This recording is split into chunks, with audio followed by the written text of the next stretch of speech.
from 5th class. I hope you all are fine and doing good in these difficult times.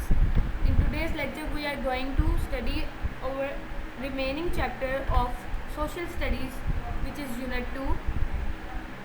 Open your book, page number 15. Last time जो हमने बात की थी वो इस page का दूसरा हिस्सा था और वहाँ पे हम मैप की डिटेल्स को स्टडी कर रहे थे.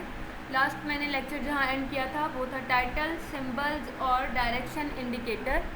मैंने आपको बताया था टाइटल, इंडिकेटर और टाइटल, सिंबल और डायरेक्शन इंडिकेटर क्या होते हैं.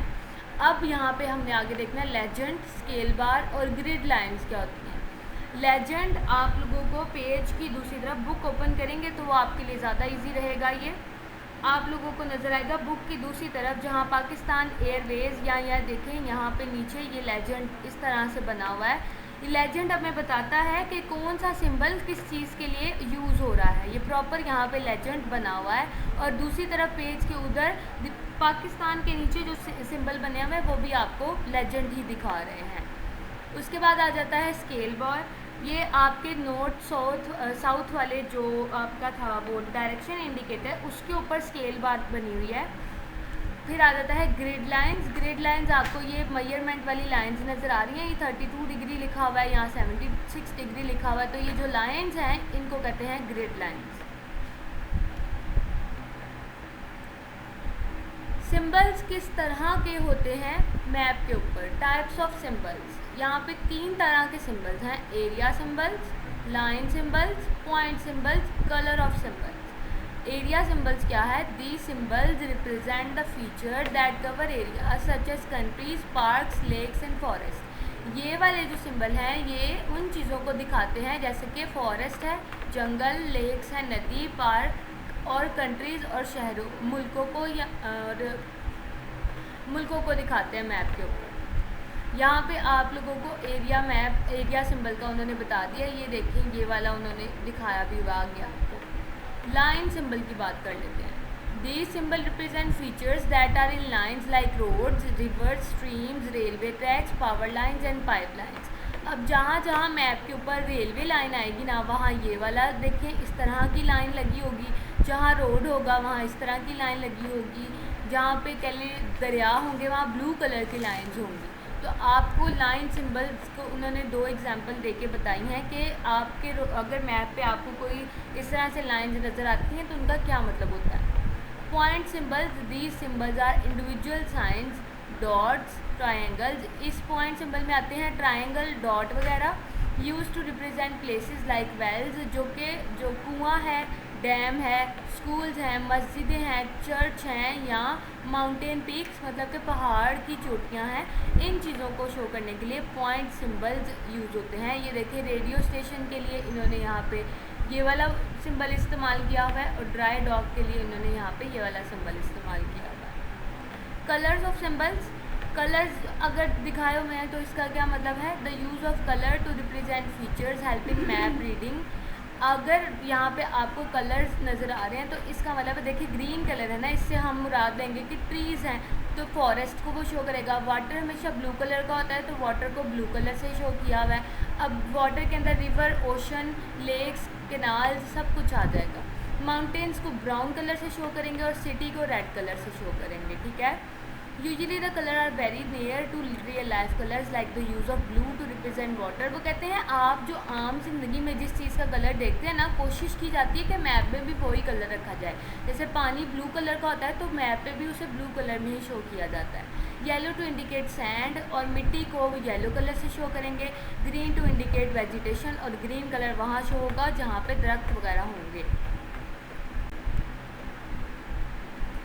अच्छा जी, यहाँ पे आ जाता है ये मेथड्स हैं. मैं एक पेज हमने यहाँ पे स्किप किया है बिकॉज इट्स नॉट इम्पॉर्टेंट और ये आप जब स्कूल आएंगे तो इंशाल्लाह तब कवर करेंगे. बेसिकली यहाँ पे क्या है जो स्केल बनाया हुआ है ना पीछे हम मैप में देखा है हमने एक स्केल उन्होंने बताया हुआ है. अब मैप के ऊपर तो उन्होंने नहीं ना इतनी लंबी लंबी रोड बनानी है. अगर आपकी गली है वो इतनी लंबी है तो मैप के ऊपर तो वो गली नहीं ना ड्रॉ कर सकते, फिर तो मैप ही ख़त्म हो जाएगा. तो एक स्केल रख लेते हैं वो कि अगर 1 सेंटीमीटर लाइन लगी है इसका मतलब है 1 किलोमीटर है वो. ठीक है. तो रेफरेंस के लिए एक स्केल खुद से बना लिया जाता है. तो द वर्बल मेथड में देख लेते हैं। In the verbal method the scale is described in words and numbers to show the ratios between the map scale and the actual word. वो कह रहे हैं कि जो मैप है और असल दुनिया है इसके दरमियान में एक वर्बल मेथड हम रख लेते हैं, एक स्केल खुद से बना लेते हैं हम।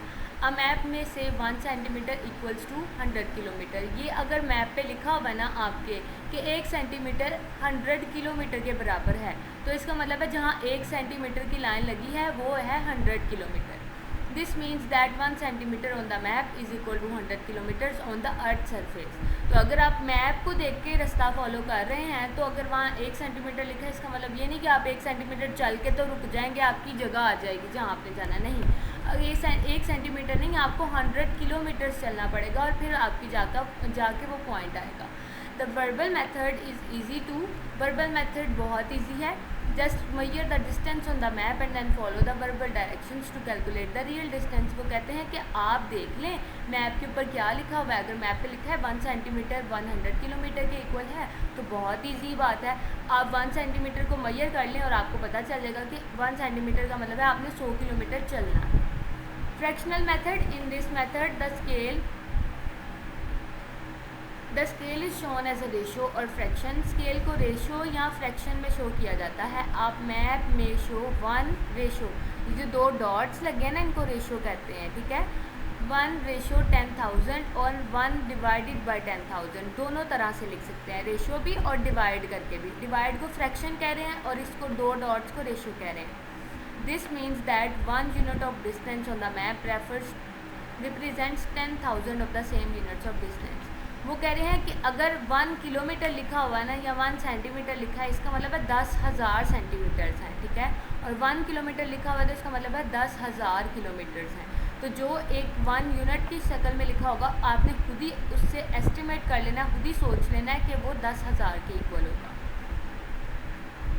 1 centimetre on the map equals to the 10,000 centimetres on the ground. समझ आ गई है ना आपको। ऊपर उन्होंने 1 सेंटीमीटर को किलोमीटर के इक्वल किया था, यहाँ सेंटीमीटर सेंटीमीटर्स के इक्वल ही हैं, मगर 1 सेंटीमीटर 10,000 सेंटीमीटर्स के इक्वल हैं।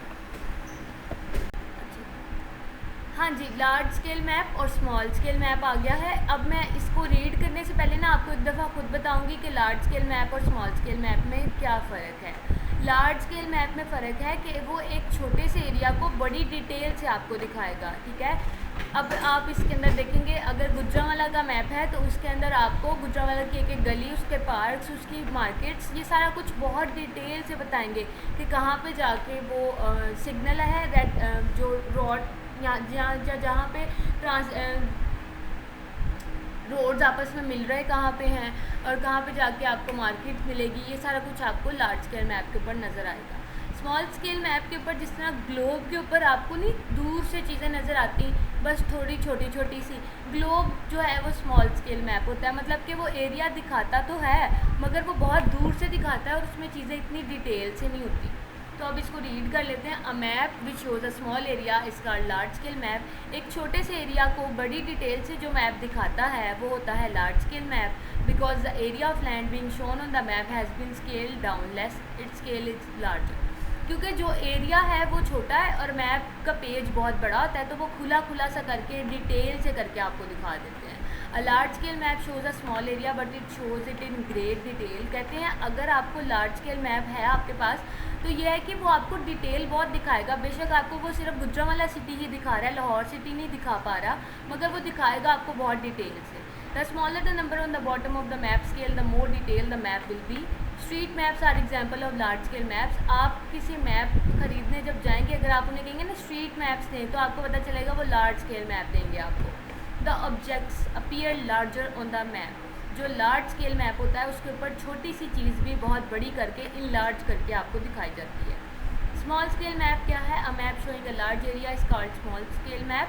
इन order to show the whole country the map is scale down until it is many times smaller. अब आपने पूरी कंट्री का अगर पाकिस्तान का मैप लिया है ना तो वो स्मॉल स्केल मैप होगा। उसके अंदर कोई जो सिटी है ना हमारा वो डिटेल से नहीं दिखाया होगा, वो बस पाकिस्तान को ओवरऑल दिखा रहे होंगे। तो फिर इसलिए वो सारी चीज़ें हमें बहुत छोटी छोटी नज़र आती हैं। लार्ज स्केल मैप पे हमें बड़ी बड़ी चीज़ें नज़र आती हैं, स्मॉल स्केल के ऊपर हमें छोटी छोटी करके नज़र आती हैं। Small scale map shows more area. अब ये तो इसका फ़ायदा है कि ये सिटीज़ सारे दिखाएगा और पाकिस्तान का पूरा मैप दिखाएगा, मगर इसका नुकसान ये भी है कि डिटेल बहुत थोड़ी देगा हमें। Globe is an example of a small scale map. Large scale और स्मॉल स्केल में सीम कंफ्यूजिंग। अब आपको परेशानी तो हो रही होगी ये दोनों पढ़ के कि क्या टीचर बार बार कह जा रही है। Just remember that the fraction is larger on a large scale map and smaller on a small scale map. तो वो कह रहे हैं कि जो फ्रैक्शन होता है, पीछे हम फ्रैक्शन पढ़ के आए हैं उसके अंदर, फ्रैक्शनल मेथड के अंदर जो फ्रैक्शन है वो लार्ज है लार्जर के ऊपर और स्मॉल है स्मॉलर के ऊपर। 1/20,000 on map is larger than 1/2 lakh on a map. So 1/20,000 is larger scale map, and as an example take the case of pear. 1/2 of a pear is larger piece of pear when compared to 1/8 of a pear. उधर उन्होंने example देने के लिए बहुत अच्छी आपको example दिया, आपको समझाने के लिए। उन्होंने कहा है कि आप एक नाशपाती ले लें। अगर किसी को नाशपाती का नहीं पता तो मैं कह रही हूँ कि आप एक एप्पल कंसीडर कर लें अपने माइंड में। आप अगर एप्पल के 2 हिस्से करेंगे तो वो आपको बड़ा बड़े से 2 हिस्से हो जाएंगे उसके, तो वो होगा लार्ज स्केल मैप की एग्जांपल। और अगर आप एप्पल के 8 हिस्से करते हैं तो वो हिस्से जो होंगे वो छोटे छोटे होंगे, तो वो होगा स्मॉल स्केल मैप। तो ये इसकी एग्जांपल यहाँ पे आपको देखें वो दिखा भी रहे हैं। ये दोनों लंदन के मैप हैं। इधर स्मॉल स्केल मैप दिखाया गया है। यहाँ पे देख लें आपको गलियाँ सिर्फ लाइंस के तौर पे नज़र आ रही हैं और ग्रीनरी देखें किस तरह से नज़र आ रही है। और जब आप दूसरी तरफ जाएंगे तो यहाँ आपको डिटेल नज़र आएगी। ये जो रेड रेड ब्लॉक्स हैं ये घर बने हुए हैं, तो सारे घर भी डिटेल से नज़र आ रहे हैं, गलियाँ भी, गलियों के नाम भी नज़र आ रहे हैं, रोड्स के नेम भी नज़र आ रहे हैं। यहाँ ऐसा कुछ भी नहीं था और यहाँ पर देखिए आप कितना अच्छा दिखाया उन्होंने डिटेल से। स्पेशल लाइंस ऑफ लैटीट्यूड, ये कौन सी लाइंस हैं, इसके ऊपर भी एक टॉपिक है लॉन्गिट्यूड और लैटीट्यूड का, वो यहाँ से आपको समझ नहीं आएगा। तो उसके लिए मैं आपको यूट्यूब से वीडियो का लिंक अलहदा से दूंगी, आप लोगों ने वो लाजमी देखना है ताकि आपका ये कवर हो जाए टॉपिक। ये हम रीड कर लेते हैं। वो वाले जो ऊपर लॉन्गिट्यूड और लैटीट्यूड है ना, वो आप लोग लाजमी यूट्यूब से देखिएगा, मैं आपको लिंक दे देती हूँ उसका भी। There are 5 special lines of latitude that are equator, tropics of cancer, tropics of Capricorn, Antarctic circle, Arctic circle. ठीक है, इक्वेटर जो है वो बिल्कुल दरमियान वाली लाइन को कहते हैं। ये देखें डार्क करके भी दिखाई हुई है। इसको कहते हैं an imaginary line that runs through the centre of the earth. ये सारी चीज़ें जो ये लाइन्स हैं ये हमने खुद ही इमेजिन की हुई हैं, अर्थ के ऊपर लाइनें तो लगी नहीं हुई। तो वो कह रहे हैं ये एक इमेजिनरी लाइन है जो अर्थ को 2 हिस्सों में डिवाइड करती है। Divide the earth into 2 halves. अगर आप एक सर्कल ड्रॉ करें और उसके दरमियान में लाइन लगाएं तो वो होगा इक्वेटर। ठीक है, नॉर्दर्न एंड साउदर्न हेमिस्फीयर। तो आप जब लाइन लगाएंगे तो 2 हिस्से हो जाएंगे, एक हिस्से को आप नॉर्दर्न हेमिस्फीयर कहेंगे, दूसरे हिस्से को आप साउदर्न हेमिस्फीयर कहेंगे। दूसरे आ जाता है जी tropics of cancer. Tropics of cancer क्या है, imaginary line located at 23/2 degrees north of equator. यहाँ पे आप ट्रॉपिक ऑफ कैंसर देख सकते हैं, इक्वेटर के ऊपर है। इक्वेटर की लाइन से ऊपर वाली जो लाइन है वो है ट्रॉपिक ऑफ कैंसर की, और इक्वेटर से जो नीचे वाली लाइन है वो है ट्रॉपिक ऑफ कैप्रिकॉर्न की। Imaginary line located at 23/2 degrees south of equator. The area between Tropic of Cancer and Capricorn does not experience any dramatical seasonal changes throughout the year. अब जो यहाँ पे कंट्रीज़ या जो एरिया है ना ये वाला, जहाँ पे ये देखें मेरा माउस भी आपको नज़र आ रहा होगा, यहाँ पे सीज़न नहीं चेंज होते। यहाँ पे या तो सर्दी ही रहती है या तो गर्मी ही रहती है, तो यहाँ सीज़न नहीं चेंज होते। ट्रॉपिक ऑफ कैंसर और ट्रॉपिक ऑफ कैप्रिकॉर्न के दरमियान में जो एरिया है वहाँ पे सीज़न नहीं चेंज होते। Places within this region have high rainfall, high temperature throughout the year. Bangladesh, Malaysia, Brazil are some of the countries that fall in these particular areas. In areas में जो countries आती हैं उनमें बांग्लादेश है, Malaysia है या Brazil है। ठीक है, और भी कंट्रीज़ हैं मगर नाम यहाँ पे बस इनके ही बताए हैं। Places further away from the tropics experience dramatic seasonal changes throughout the year. अब यहाँ से tropic of cancer, tropic of Capricorn से दूर आते जाएंगे ना या ऊपर दूर जाते जाएंगे तो वो वाले एरियाज़ में जो होगा वहाँ पे सीज़न ज़्यादा जल्दी चेंज होते हैं। तो आप देख रहे हैं Antarctic circle, a special line near the Antarctica. जी ये देखें एक मिनट, ये सर्कल यहाँ पे इधर सर्कल के करीब जहाँ सर्कल ख़त्म हो रहा है वहाँ पे करीब एक लाइन लगी है, तो ये वाला एरिया अंटार्कटिका का है। ठीक है, और आर्कटिक सर्कल क्या है, जो ऊपर की तरफ है वो है Arctic circle. Places above the Arctic and below the Antarctic are polar regions. जो ये कोने ही हो गए ना अर्थ के, ये एक कोना और वो कोना अर्थ का, ये पोलर रीजन्स होते हैं। मतलब कि यहाँ बहुत बहुत बहुत ज़्यादा सर्दी होती है। Temperature is low through out the year, और पूरा साल ही सर्दी रहती है। यहाँ पे धूप नहीं निकलती। यहाँ पे पोलर बियर्स वगैरह आपको देखने में मिलते हैं।